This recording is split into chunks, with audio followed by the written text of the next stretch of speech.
சகோதரர் உயர்நீதிமன்றத்தின் வழக்கறிஞர் எஸ்.ஏ.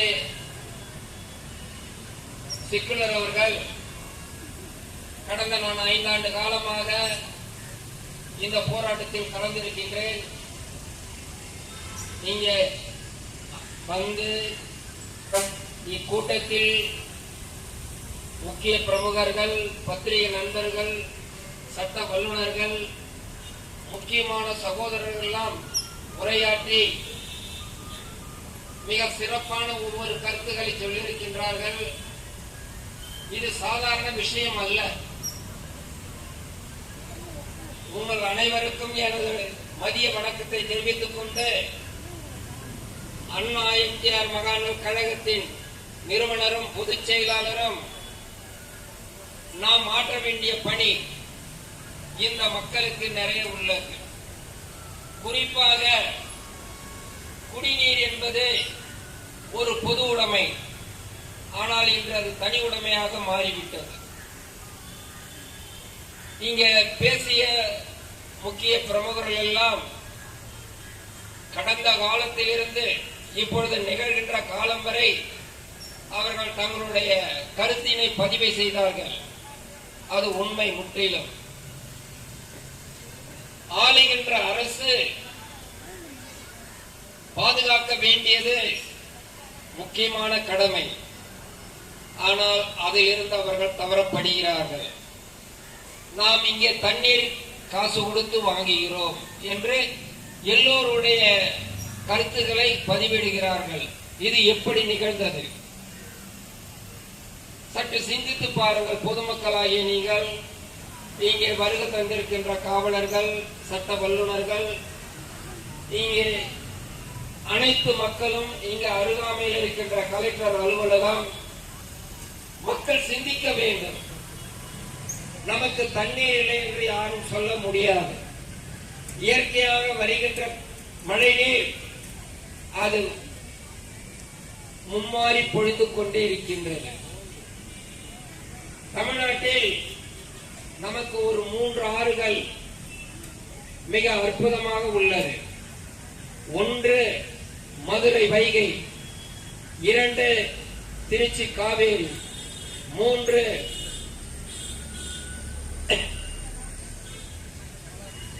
பாலாறு. இந்த 3 ஆறும் ஆளுகின்ற அரசு அதை பராமரிக்கப்படுவதில்லை.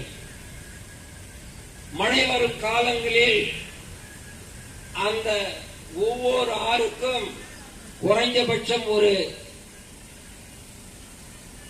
100 கிலோமீட்டர், அதற்கு 10 கிலோமீட்டர் ஒரு தடுப்பணைகள் போட்டால், 2 பக்கம் தடுப்பு சுவரை எழுப்பினால் வருகின்ற மழை காலங்களில் நீரை பாதுகாக்கலாம். அது மதுரையாக இருந்தாலும் சரி, காவேரியாக இருந்தாலும் சரி, பாலாறாக இந்த தண்ணீரை சேமிக்கின்ற பொழுது தென் மாவட்டம் முழுவதும் விவசாயிகள் பஞ்சம் இல்லாமல் விவசாயத்தை அவர்கள் பயிரிடலாம். கிட்டத்தட்ட விவசாயிகளுடைய குறைபாடுகள் ஒரு 70-80% வானம் பார்த்த பூமி தான். அவர்களுக்கு பம்பு செட்டு கிடையாது. அவர்கள் வாழ்க்கை இன்று சீரழிகின்றது. இன்று வரை அரசு அதை பராமரிக்கப்படுவதில்லை. இதை சரி செய்தால் மக்கள் நிம்மதியாக வாழ்வார்கள். அரசியல்வாதிக்கு அது முழுமையாக தெரியும். இதை அவர்களுக்கு நாம் செய்து கொடுத்தால் மக்கள் நம்மை மறந்து விடுவார்கள். அவர்கள் வாழ்க்கையை தொடர்ந்து விடுவார்கள். அரசியல்வாதிகள் ரொம்ப கவனமா இருக்கிறாங்க. இப்போது ஒரு நண்பர் சொன்னார், இங்க இருக்கிற கூவாறு இங்க இல்ல, எங்க இருக்கிற கூவாரும் முன்பெல்லாம் நான் சொல்றது ஒரு 40 ஆண்டுகளுக்கு முன்பு அங்கே வாணிபம் செய்தார்கள் அந்த கூவாறு. அதே போல அடையாறு, பல இடங்களில் கூற்றுப்புறம், இவைகளை அரசாங்கம் முறையாக பயன்படுத்தினால் மக்கள் தண்ணீர் இல்லாமல் பஞ்சம் இல்லாமல் வாழ்வார்கள். நாம் கிராமத்தெல்லாம் போனா அந்த ஆறுகள் வருகிற நீரை குடிக்கலாம், அது நமக்கு ஒண்ணாகாது. கிணத்துல இருக்க தண்ணீரை குடிக்கலாம், உண்ணாகாது. ஆனால் இங்க அக்வா வாட்டர் என்னென்ன வாட்டரோ 40 ரூபாய் 45 ரூபாய், அதில் அத்தனையும் விஷம்தான். நாம் குடிக்கின்ற நீரில் இருந்து உண்ணுகின்ற உணவு வரை விஷம்தான் நம் வாழ்க்கையை அழித்துக் கொண்டிருக்கிறது. முன்பெல்லாம் மருத்துவத்துக்கு அதிகம் போக மாட்டாங்க மக்கள். நான் ஒரு 40 வருஷம் கதையை சொல்றேன்.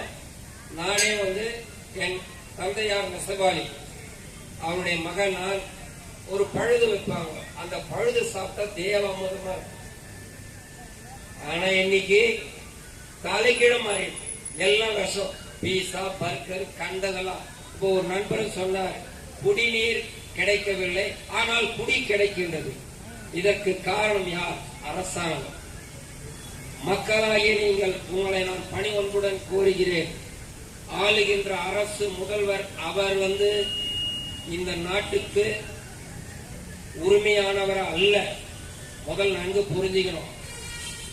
மக்களாகிய நீங்கள் தான் ஒவ்வொரு சட்டமன்ற உறுப்பினருக்கும், நாடாளுமன்ற உறுப்பினருக்கும், மாமன்ற உறுப்பினருக்கும், மாநகர மேயருக்கும் உங்களிடத்தில் 3 அதிகாரம் உள்ளது. நீங்கள் தான் நாளை தீர்ப்பழகும் நீதிபதி. நீங்கள் தான் இந்த நாட்டின் நிதி ஆதார களஞ்சியம்.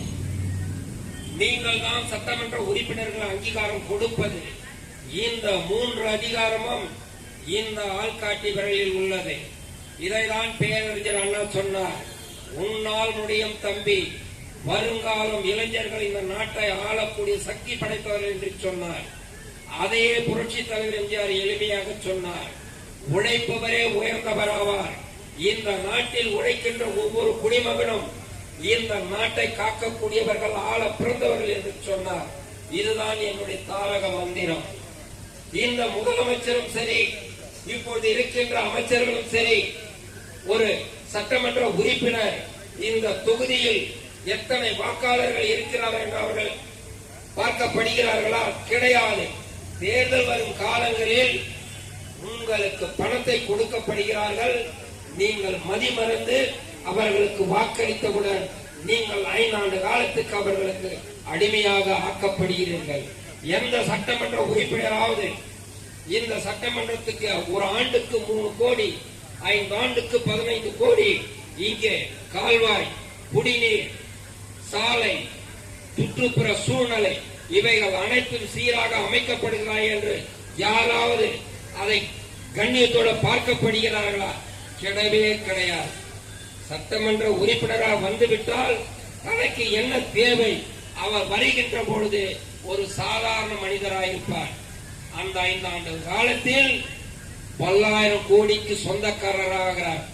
இந்த சிபிஐ எல்லாம் உழைக்கிறவங்க போயிட்டு போய் ரெய்டு கொடுத்துருவாங்க, நீ கணக்கெல்லாம் பணம் வச்சுக்கிறேன்னு. ஆனா இந்த அரசியல்வாதி அடிக்கிற கொள்ளை பணம் அது யாருடையது? மக்கள் சொத்து. அந்த மக்கள் சொத்தை மீட்க வேண்டியது காவல்துறையோ சட்ட நீதிமன்றமோ கிடையாது. ஒரு சட்டமன்றத்தில் 3 லட்சம் மக்கள், 4 லட்சம் மக்கள் இருப்பார்கள். அவர்கள் தான் நீதிபதி, அவர்கள் தான் வழக்கறிஞர், அவர்கள் தான் நிதி ஆதார களஞ்சியம். இந்த நாட்டை ஆளக்கூடிய வல்லமை உங்களுக்கு அவர்கள் கொடுக்கிறார்கள். அந்த பாமர மக்கள், இந்த நாட்டை ஆள பிறந்தவர்கள் இந்த குடிமக்கள். ஆனால் இன்று ஆட்சியாளர்கள் மக்களை சுரண்டுகின்றார்கள். மக்கள் ரத்தத்தை ஒவ்வொரு நாள் அட்டை போல் உறிஞ்சப்படுகிறார்கள். மக்களுக்கு ஏதாவது நன்மை நடக்கின்றதா? இங்க ஒரு சாலை போடுவார்கள், இங்க ஒரு கழிவு போடுவார்கள். அது ஒரு 3 மாத காலம். அது எந்த இடம் போய் சேர்ந்தா அவருக்கு தெரியவே தெரியாது. அவருக்கு தெரியாது. நீங்கள் முறையாக அந்த காவேரி ஆறும், அந்த வைகை ஆறும், அந்த பாலாறும் முறைப்படுத்தி அதை மதில்களை கட்டி 10 மதில்களை கட்டி ஆங்காங்கே தண்ணீர்களை சேமித்து வைத்தால் தண்ணீர் பஞ்சமே தமிழ்நாட்டில் வராது. நீ கேரளா போய் கேட்க வேண்டியதில்லை, கர்நாடகா போய் கேட்க வேண்டியதில்லை, ஆந்திரா போய் கேட்க வேண்டியதில்லை, மகாராஷ்டிரா போய் கேட்க வேண்டியதில்லை. நம் கையில் உள்ளது சக்திகள், அதை நாம் இழந்து விடுகிறோம். இதை குழி தோண்டி புதைப்பது அரசியல்வாதிகள். இப்போ நீங்க எல்லாம் பத்திரிகைலாம் பார்த்திருப்பீங்க. இன்னைக்கு குடிநீருக்காக அன்பு சகோதரர் இப்படி போராடுகிறார். அவர் மக்களுக்காக, மக்கள் நலனுக்காக அவர் ஒரு உயர் நீதிமன்றத்தில் ஒரு மூத்த வழக்கறிஞராக இருந்து தன் பணியை சிறப்பாக செயல்படுத்துகின்றார். இந்த மக்களுக்கு எளிமையாக நீர் கிடைக்க வேண்டும் என்று கடந்த ஒரு மாதங்களாக நீங்கள் பத்திரிகையில் பார்த்திருப்பீர்கள். சிவகங்கை மாவட்டம் போனம் என்ற ஊரில் ஒரு அம்மன் திருக்கோயிலில் ஒரு காவலாளி பணிபுரிகின்றார். அவரை ஒரு பெண்மணி அந்த அம்மனை பார்க்க வேண்டும் என்று சொல்லப்படுகிறார். முடியாது என்றார். அவரை வற்புறுத்தி அந்த கோயிலில் அவர் சுவாமி தரிசனம் பண்றார். ஆனால் அவர் என்ன கேட்கிறாரா, அம்மா நீங்க உங்களுக்கு நீ சொன்னபடி நான் செய்தேன், எங்க 5 பேர் எங்களுக்கு உதவி செய்யுங்க. நான் யார் தெரியுமா, நான் எப்பேற்பட்டவர் தெரியுமா, அது முதலே நீ அந்த வார்த்தை சொல்லுங்க, உன்னை உள்ளுட்டு இருக்க மாட்டானே. அவனுடைய வேலை அந்த பணியை செய்கிறார். ஆனால் அங்க நடந்தது கொடுமை. அவனை உயிரை மாய்த்து விடுகிறார்கள். இது யார்?